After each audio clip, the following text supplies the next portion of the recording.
Right TV9 చేతిలో చంద్రబాబుకు IT నోటీసుల copy మీరు టీవీ9 స్క్రీన్ పై చూస్తున్నారు. ఇంత ముందు కూడా 4 సార్లు ఇప్పటికే లేఖలు కూడా రాశారు. ఇరువురు మధ్య లేఖలు నడిచాయి. చంద్రబాబు అభ్యంతరాలకు ఐటీ శాఖ సమాధానం ఇస్తూనే ఉంది. కొన్ని లావాదేవీలపై ఆధారాలతో సహా నోటీసులు పంపించింది ఐటీ శాఖ. అయితే ఇప్పటి వరకు లెక్కల్లో చూపించిన డబ్బుల గురించి ప్రధానంగా క్వశ్చన్ చేస్తున్నట్టుగా మనకి నోటీస్ కాపీలో కనిపిస్తోంది. 2020-21లో దాదాపు 118 కోట్ల లెక్క చెప్పాలంటూ ఐటీ శాఖ సూటిగా ప్రశ్నించింది. ఆ డబ్బులపై అప్పటి నుంచి కొనసాగుతూనే ఉంది దర్యాప్తు.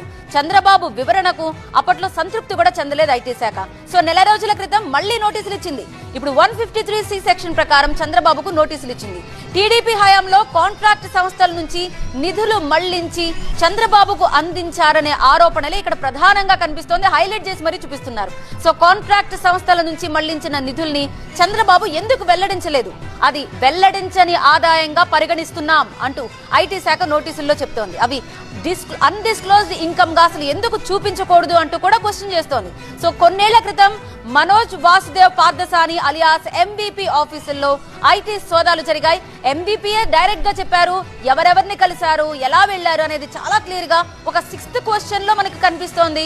సో బోగస్ కాంట్రాక్ట్లు, వర్క్ ఆర్డర్లతో షాపూర్ పల్లోంచి సంస్థ నిధులు మళ్లించినట్టుగా అప్పట్లో మనోజ్ వాసుదేవ్ అంగీకరించారు.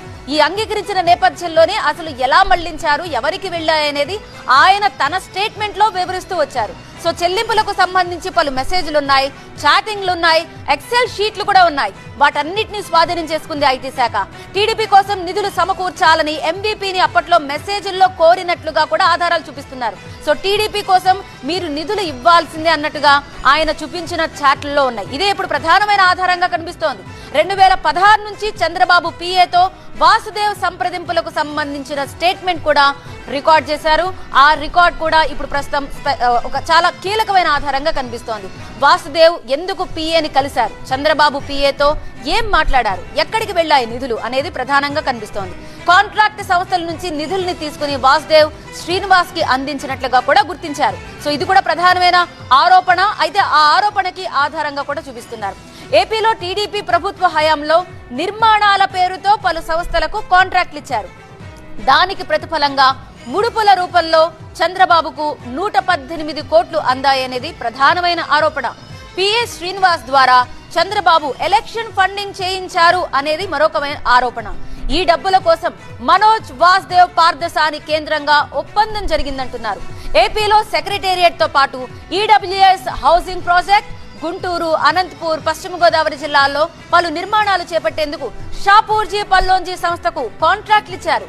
డిసెంబర్ 2018 నాటికి 8,000 కోట్ల రూపాయల కాంట్రాక్ట్ దక్కించుకుంది షాపూర్జీ సంస్థ. ఆ షాపూర్జీ సంస్థకు కన్సల్టెన్సీ సేవల్ని వాసుదేవ్ పార్థసాని చూస్తున్నారు. ఈ క్రమంలోనే ఫిబ్రవరి 2019లో చంద్రబాబు నాయుడిని కలిశారు మనోజ్ వాసుదేవ్ పార్థసాని. తన పిఏ శ్రీనివాస్ చెప్పినట్లు చేయాలని మనోజ్ వాసుదేవ్ కు చంద్రబాబే చెప్పారని తెలుస్తోంది. ఎన్నికల్లో టీడీపీకి ఫండింగ్ చేయాలని వాసుదేవ్ కి చంద్రబాబే చెప్పినట్లుగా శ్రీనివాస్ చెప్పారంటున్నారు.